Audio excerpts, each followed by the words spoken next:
কাজ আরম্ভ করিয়াই উলাপুর গ্রামে পোস্টমাস্টারকে আসিতে হয়। গ্রামটি অতি সামান্য, নিকটে একটি নীলকুঠি আছে। তাই কুটির সাহেব অনেক জোগাড় করিয়া এই নতুন পোস্ট অফিস স্থাপন করিয়াছে। আমাদের পোস্টমাস্টার কলিকাতার ছেলে। জলের মাছকে ডাঙায় তুলিলে যেরকম হয়, এই গণ্ডগ্রামের মধ্যে আসিয়া পোস্টমাস্টারেরও সেই দশা উপস্থিত হইয়াছে। একখানি অন্ধকার আটচালার মধ্যে তাহার আপিস, অদূরে একটি পানাপুকুর এবং তাহার চারিপারে জঙ্গল।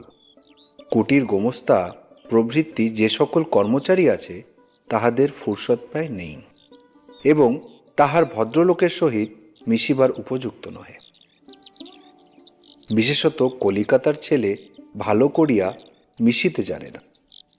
অপরিচিত স্থানে গেলে হয় উদ্ধত নয় অপ্রতিভ হইয়া থাকে। এই কারণে স্থানীয় লোকের সহিত তাহার মেলামেশা হইয়া ওঠে না, অথচ হাতে কাজ অধিক নেই। কখনো কখনো দুটো একটা কবিতা লিখিতে চেষ্টা করে। তাহাতে এমন ভাব ব্যক্ত করিয়াছেন যে সমস্ত দিন তরুপল্লবের কম্পন এবং আকাশের মেঘ দেখিয়া জীবন বড় সুখে কাটিয়া যায়।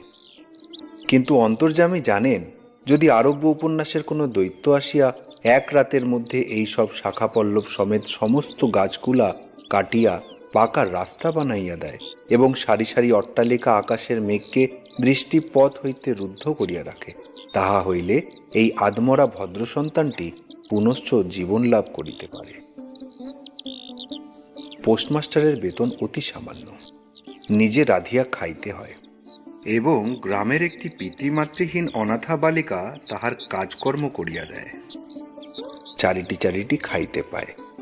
মেয়েটির নাম রতন, বয়স 12-13। বিবাহের বিশেষ সম্ভাবনা দেখা যায় না। সন্ধ্যার সময় যখন গ্রামের গোয়ালঘর হইতে ধূম কুণ্ডলায়িত হইয়া উঠিত, ঝোপে ঝোপে ঝিল্লি ডাকিত, দূরে গ্রামের নেশাখোর বাউলের দল খোল করতাল বাজাইয়া উচ্চস্বরে গান জুড়িয়া দিত, তখন অন্ধকার দাওয়ায় একলা বসিয়া গাছের কম্পন দেখিলে কবির হৃদয়েও ঈষৎ হৃৎকম্প উপস্থিত হইত। তখন ঘরের কোণে একটি ক্ষীণ শিখা প্রদীপ জ্বালিয়া পোস্টমাস্টার ডাকিতেন, রতন। রতন দ্বারে বসিয়া এই ডাকের জন্য অপেক্ষা করিয়া থাকিত, কিন্তু এক ডাকেই ঘরে আসিত না, বলিত, কি গা বাবু, কেন ডাকছো? তুই কি করছিস? এখনই চুলো ধরাতে যেতে হবে হেসেলের। তোর হেসেলের কাজ পরে হবে, এখন একবার তামাকটা সেজে দে তো। অনতবিলম্বে দুটি গাল ফুলাইয়া কলিকায় ফু দিতে দিতে রতনের প্রবেশ। হাত হইতে কলিকাটা লইয়া পোস্টমাস্টার ফস করিয়া জিজ্ঞাসা করেন, আচ্ছা রতন, তোর মাকে মনে পড়ে? সে অনেক কথা, কতক মনে পড়ে, কতক মনে পড়ে না। মায়ের চেয়ে বাপ তাহাকে বেশি ভালোবাসিত। বাপকে অল্প অল্প মনে আছে। পরিশ্রম করিয়া বাপ সন্ধ্যাবেলায় ঘরে ফিরিয়া আসিত। তাহারই মধ্যে দৈবাৎ দুটি একটা সন্ধ্যা তাহার মনে পরিষ্কার ছবির মতো অঙ্কিত আছে। এই কথা হইতে হইতে ক্রমে রতন পোস্টমাস্টারের পায়ের কাছে মাটির উপর বসিয়া পড়িত। মনে পড়িত তাহার একটি ছোট ভাই ছিল। বহু পূর্বেকার বর্ষার দিনে একদিন একটা ডোবার ধারে দুইজনে মিলিয়া গাছের ভাঙা ডালকে ছিপ করিয়া মিছিমিছি মাছ ধরা খেলা করিয়াছিল। অনেক গুরুতর ঘটনার চেয়ে এই কথাটাই তাহার মনে বেশি উদিত হইত। এইরূপ কথা প্রসঙ্গে মাঝে মাঝে বেশি রাত হইয়া যাইত, তখন আলস্যক্রমে পোস্টমাস্টারের আর রাঁধিতে ইচ্ছা করিত না। সকালের বাসি ব্যঞ্জন থাকিত, এবং রতন তাড়াতাড়ি উনুন ধরাইয়া খান কয়েক রুটি সেকিয়া আনিত। তাহাতেই উভয়ের রাত্রের আহার চলিয়া যাইত। একদিন সন্ধ্যাবেলায় এই বৃহৎ আটচালার কোণে আপিসের কাঠের চৌকির উপর বসিয়া পোস্টমাস্টারও নিজের ঘরের কথা পাড়িতেন, ছোট ভাই, মা এবং দিদির কথা, প্রবাসে একলা ঘরে বসিয়া যাহাদের জন্য হৃদয় ব্যথিত হইয়া উঠিত তাহাদের কথা।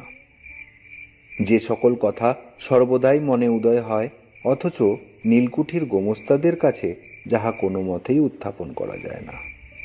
সেই কথা একটি অশিক্ষিতা ক্ষুদ্র বালিকাকে বলিয়া যাইতেন, কিছুমাত্র অসঙ্গত মনে হইত না। অবশেষে এমন হইল, বালিকা কথোপকথনকালে তাহাদের ঘরের লোকদিগকে মা, দিদি, দাদা বলিয়া চিরপরিচিতের ন্যায় উল্লেখ করিত। এমনকি তাহার ক্ষুদ্র হৃদয়পটে বালিকা তাহাদের কাল্পনিক মূর্তিও চিত্রিত করিয়া লইয়াছিল।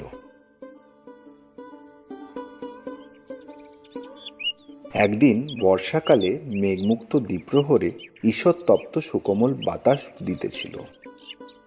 রৌদ্র ভেজা ঘাস এবং গাছপালা হইতে এক প্রকার গন্ধ উত্থিত হইতেছিল। মনে হইতেছিল যেন ক্লান্ত ধরণীর উষ্ণ নিঃশ্বাস গায়ের উপর আসিয়া লাগিতেছে এবং কোথাকার এক নাছোড়বান্দা পাখি তাহার একটা একটানা সুরের নালিশ সমস্ত দুপুরবেলা প্রকৃতির দরবারে অত্যন্ত করুণ স্বরে বারবার আবৃত্তি করিতেছিল। পোস্টমাস্টারের হাতে কাজ ছিল না। সেদিনকার বৃষ্টিধৌত মসৃণ চিক্কণ তরুপল্লবের হিল্লোল এবং পরাভূত বর্ষার ভগ্নাবশিষ্ট রৌদ্র শুভ্র স্তূপাকার মেঘস্তর বাস্তবিকই দেখিবার মতো বিষয় ছিল। পোস্টমাস্টার তাহা দেখিতেছিলেন এবং ভাবিতেছিলেন, এই সময় কাছে একটি কেহ নিতান্ত আপনার লোক থাকিত, হৃদয়ের সহিত একান্ত সংলগ্ন একটি স্নেহপুত্তলী মানব মূর্তি। ক্রমে মনে হইতে লাগিল, সেই পাখি এই কথা বারবার বলিতেছে এবং এই জনহীন তরুচ্ছায়া নিমগ্ন মধ্যাহ্নের পল্লব মর্মের অর্থ কতকটা এইরূপ। কেহ বিশ্বাস করে না এবং জানিতেও পায় না, কিন্তু ছোট্ট পল্লীর সামান্য বেতনের সাব পোস্টমাস্টারের মনে গভীর নিস্তব্ধ মধ্যাহ্ন দীর্ঘ ছুটির দিনে এইরূপ একটা ভাবের উদয় হইয়া থাকে। পোস্টমাস্টার একটা দীর্ঘ নিঃশ্বাস ফেলিয়া ডাকিল, রতন। রতন তখন পেয়ারা তলায় পা ছড়াইয়া দিয়া কাঁচা পেয়ারা খাইতেছিল। প্রভুর কণ্ঠস্বর শুনিয়া অবিলম্বে ছুটিয়া আসিল। হাঁপাইতে হাঁপাইতে বলিল, দাদাবাবু, ডাকছো? তোকে আমি একটু একটু করে পড়াতে শেখাবো। বলিয়া সমস্ত দুপুরবেলা তাহাকে লইয়া স্বরে আ করিলেন এবং এই রূপে অল্পদিনেই যুক্ত অক্ষর উত্তীর্ণ হইলেন। শ্রাবণ মাসে বর্ষণের আর অন্ত নেই। খাল, বিল, নালা জলে ভরিয়া উঠিল। অহর্নিশি ভেকের ডাক এবং বৃষ্টির শব্দ। গ্রামের রাস্তায় চলাচল প্রায় এক প্রকার বন্ধ। নৌকায় করিয়া হাটে যাইতে হয়। একদিন প্রাতকাল হইতে খুব বাদলা করিয়াছে।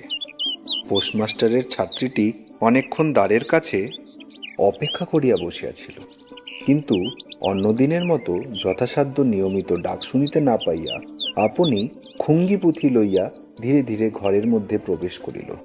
দেখিল পোস্টমাস্টার তাহার খাটিয়ার উপর শুইয়া আছেন, বিশ্রাম করিতেছেন। এই মনে করিয়া অতি নিঃশব্দে পুনশ্চ ঘর হইতে বাহিরে যাইবার উপক্রম করিল। সহসা শুনিল, রতন। তাড়াতাড়ি ফিরিয়া গিয়া বলিল, দাদাবাবু, ঘুমোচ্ছিলে?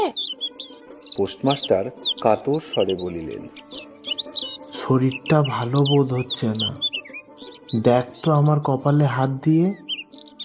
এই নিতান্ত নিঃসঙ্গ প্রবাসে ঘন বর্ষায় রোগ কাতর শরীরে একটুখানি সেবা পাইতে ইচ্ছা করে। তপ্ত ললাটের উপর শাখা পড়া কোমল হস্তের স্পর্শ মনে পড়ে। এই ঘোর প্রবাসে রোগ যন্ত্রণা স্নেহময়ী নারীরূপে জননী ও দিদি পাশে বসিয়াছেন, এই কথা মনে করিতে ইচ্ছা করে এবং এ স্থলে প্রবাসীর মনের অভিলাষ ব্যর্থ হইল না। বালিকা রতন আর বালিকা রহিল না। সেই মুহূর্তেই সে জননীর পদ অধিকার করিয়া বসিল। বৈদ্য ডাকিয়া আনিল, যথাসময়ে বটিকা খাওয়াইল, সারা রাত্রি শিয়রে জাগিয়া রহিল। আপনি পথ্য রাধিয়া দিল এবং শতবার জিজ্ঞাসা করিল, দাদাবাবু, একটুখানি ভালো বোধ হচ্ছে কি? বহুদিন পরে পোস্টমাস্টার ক্ষীণ শরীরে রোগশয্যা ত্যাগ করিয়া উঠিলেন। মনে স্থির করিলেন আর নয়।